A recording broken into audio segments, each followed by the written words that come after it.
बिस्मिल्लाहिर्रहमानिर्रहीम news with views के साथ मैं हूं अल्दी रज़ा शाह और आप देख रहे हैं यूट्यूब चैनल। जैसा कि थंबनेल आपने पढ़ लिया होगा, पीपल्स पार्टी क्या पीडीएम से दोबारा धोखा करने जा रही है, नून लीग से दोबारा धोखा करने जा रही है, या कुछ इस तरह के मामला हो रहे हैं।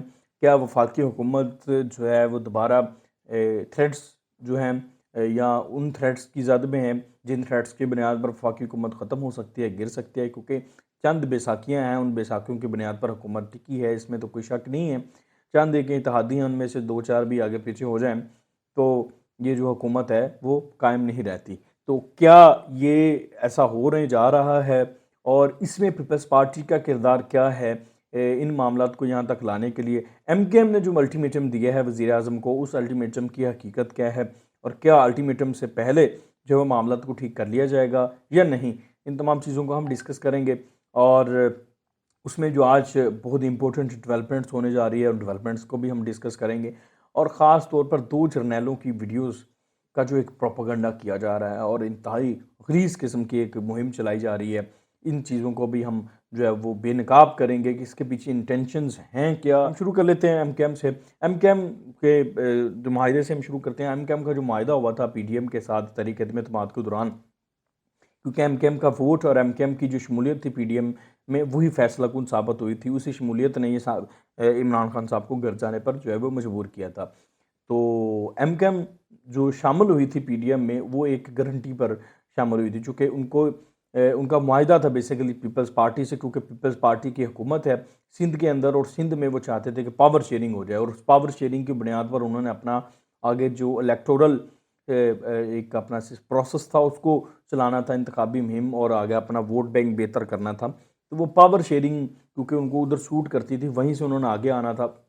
तो इसलिए उन्होंने मुआहिदा तो वो करना चाहते थे, लेकिन उनको क्योंकि पीपल्स पार्टी पर यकीन नहीं था, क्योंकि पहले भी उनके साथ कुछ मामले ऐसे जो है वो अच्छे नहीं रहे पीपल्स पार्टी के साथ, तो वो चाहते थे कोई ऐसा गारंटर हो कि जिसके ऊपर वो ट्रस्ट कर सकें। तो उन्होंने फिर वज़ीर आज़म शहबाज शरीफ साहब हैं, उनको एज अ गारंटर जो है उसमें शामिल किया था कि अगर आप गारंटी लेते हैं शहबाज शरीफ साहब और एक दो और जो इत्तेहादी थे उनकी भी गारंटी डालेगी, तो फिर हम पीपल्स पार्टी के साथ मुआहिदा कर लेते और हम आपके साथ आ जाते। तो शहबाज शरीफ साहब ने गारंटी दे दी थी उस वक्त। उस गारंटी के बाद एम के एम जो है वो शामिल हो गई थी पी डी एम इत्तेहाद में। अच्छा जी, ये सारी स्टोरी है। अच्छा, उस मुआहिदे में जो बहुत सी चीज़ें थी, जैसे कि पावर शेयरिंग थी, एडमिनिस्ट्रेटर था हैदराबाद का और कराची का, वो एम के एम को देना था। और उसके अलावा गवर्नर सिंध की तैनाती थी, वो तो वफाक की तरफ से होनी थी, वो वज़ीर आज़म शहबाज शरीफ साहब से उनका वादा था, तो वो तो हो गई। और उसके अलावा हल्का बंदियों का उनका मामला था और छोटे छोटे उनके बहुत ज़्यादा जो है वो मामलात थे, जैसे कि वहाँ पर उनके जो ऑफिस हैं उन ऑफिस को खोलना था। और काफ़ी ज़्यादा उनके जो है मुतालबा थे, ख़ास तौर पर उनका हल्का बंदियों का जो बहुत बड़ा और मरदमशुमारी का जो मुतालबा था बहुत बड़ा था। और हल्का बंदियों को जो मामला था वो तो देखने सूबाई हुकूमत ने था प्योरली। तो बहुत सी चीज़ें नहीं हुई। और जो एडमिनिस्ट्रेटर वाला मामला है, एडमिनिस्ट्रेटर भी बहुत जो है वो तवील इंतज़ार के बाद जो है ना पीपल्स पार्टी ने तैनात किया, जब उन्होंने थ्रेट्स वगैरह दिए, यानी कि वो डिले करते गए, लिंगर ऑन करते गए, और मायदे में और बहुत सी जो चीज़ें थी वो पूरी नहीं हुई। अच्छा, वो चीज़ें आस्ता-आस्ता वो बनती जाती हैं।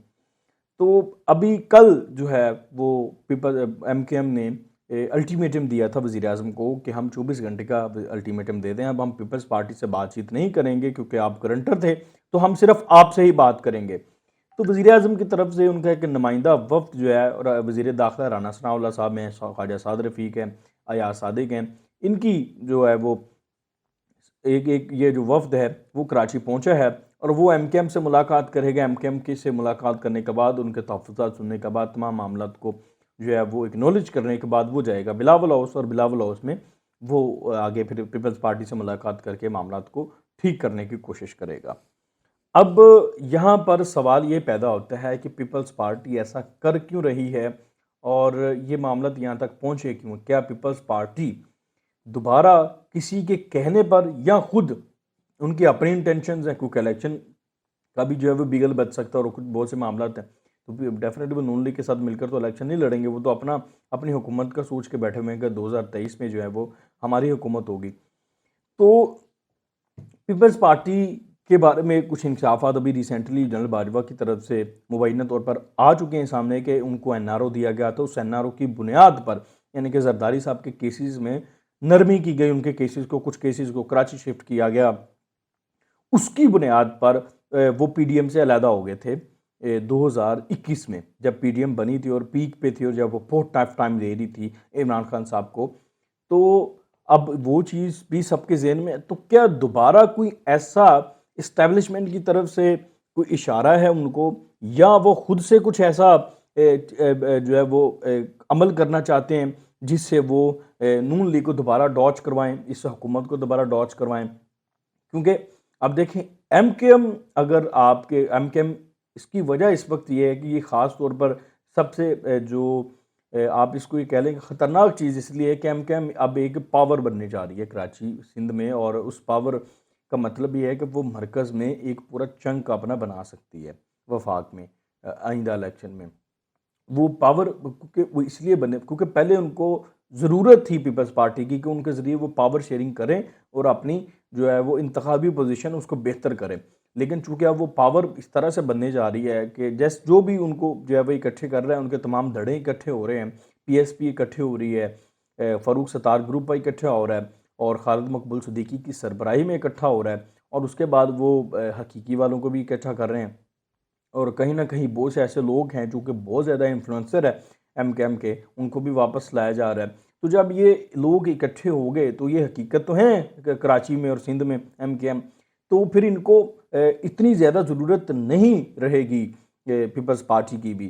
तो ये भी एक बहुत बड़ा फैक्टर है, और इस फैक्टर की बुनियाद पर ही एमकेएम ने 24 घंटे का जो अल्टीमेटम दिया है, लेकिन पीपल्स पार्टी इसको लिंगर ऑन करती जा रही है।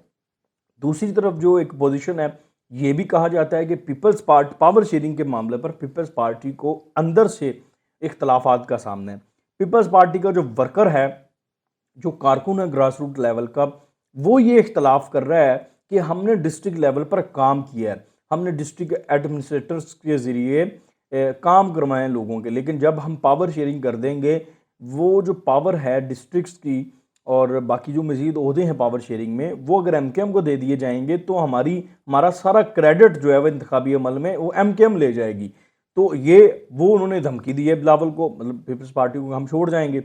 अगर वो छोड़ के जाते हैं तो उनके पास दूसरी ऑप्शन क्या होगी, पीटीआई, वो पीटीआई ज्वाइन कर लेंगे, उससे पीटीआई की पोजीशन मजीद स्ट्रॉन्ग हो सकती है। इस वक्त पीपल्स पार्टी को इस महाज का भी जो है वो सामना है, ये सिचुएशन भी जो है वो इस वक्त पीपल्स पार्टी फेस कर रही है। शायद इसलिए भी वो जो है वो तवालत अख्तियार कर गया, जो वो माहिदा है उस पर अमल, तो ये भी वजह हो सकती है। बहरहाल बहुत से फैक्टर्स हैं, अब देखते हैं कि पीपल्स पार्टी करती क्या है। आज एक दो दिनों में चीज़ें क्लियर हो जाएंगी, कंफर्म हो जाएंगी, क्योंकि अगर एमकेएम आगे पीछे होती है तो वह हुकूमत का कायम रहना तो बिल्कुल नामुमकिन है, और अगर हुकूमत इस वक्त जाती है तो उसका मतलब है कि सीधी सीधी आप पीटीआई को दावत दे रहे हैं कि वो आके इक़्तिदार संभालें, क्योंकि अभी फौरी तौर पर इलेक्शन तो कोई भी अफोर्ड नहीं करता सिवाय पीटीआई के, सिवाय इमरान खान साहब के।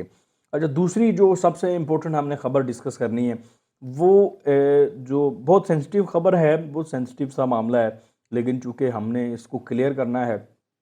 अ, जैसे ही इमरान खान साहब की ऑडियोज़ रिलीज़ हो दी और उनकी वीडियोज़ का तस्करा शुरू हुआ और उनकी ख़तरनाक ऑडियोज़ आ गई, उनकी बेगम की ऑडियोज़ जो हैं वो आना शुरू हो गई, और कुछ उनकी ज़ाती नौइयत की ऑडियोज़ आई, तो उसके बाद पहले तो वो कुछ खामोशी इख्तियार की, तो फिर एकदम से ना मेजर आदिल राजा साहब हैं, जो कि पाक फ़ौज से के रिटायर्ड मेजर हैं, उनकी तरफ से एक प्रोपेगेंडा जो है वो शुरू किया गया।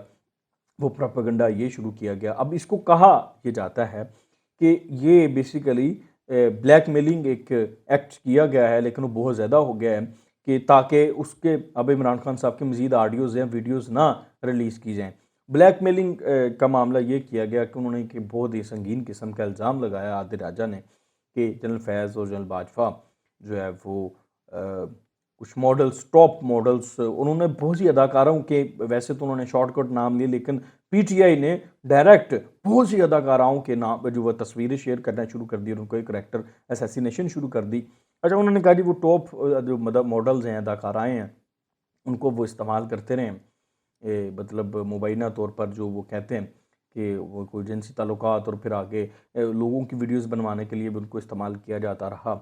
और वो उन्होंने तो बेसिकली तो पूरे अदारे को जो एक हमारा ISI का अदारा है उसको ब्रोथल हाउस से लिंक कर दिया, मतलब इस लेवल का इल्ज़ाम लगा दिया और इस लेवल का प्रोपोगंडा शुरू कर दिया। अब यहाँ पर सवाल ये पैदा होता है कि अगर किसी ने ये काम करना भी हो तो क्या वो ISI के दफ्तर में ये काम करेगा? फॉर एग्जांपल अगर हो भी, वो तो उसने डायरेक्ट ISI के मेस पे डाल दिया और वो सारा ऐसी बातें करना शुरू कर दी। तो ये प्रोपेगेंडा करने से पहले सोचते नहीं हैं और डायरेक्ट मतलब इस तरह की जो है वो रखते हैं और फिर वो कहते हैं जी कि जनरल बाजवे की वीडियो जो है वो फैज़ ने बनाई। अब कोई बंदा जो दोनों अगर एक साथ वो कह रहे हैं तो दोनों मिल के काम करते रहे और फिर वो कह रहे हैं जी जनरल फैज़ की वीडियो जनरल फैज़ जो है वो जनरल बाजवे की वीडियो बनाते रहे। जब मिल के साथ काम करते रहे तो फिर वीडियो को वो एक दूसरे की बनाते रहे। तो मतलब ये सारी वो एक दूसरी चीज़ें जो हैं वो इनको इतना ज़्यादा फिफ्थ जनरेशन वॉरफेयर में जो है वो धकेला जा रहा है।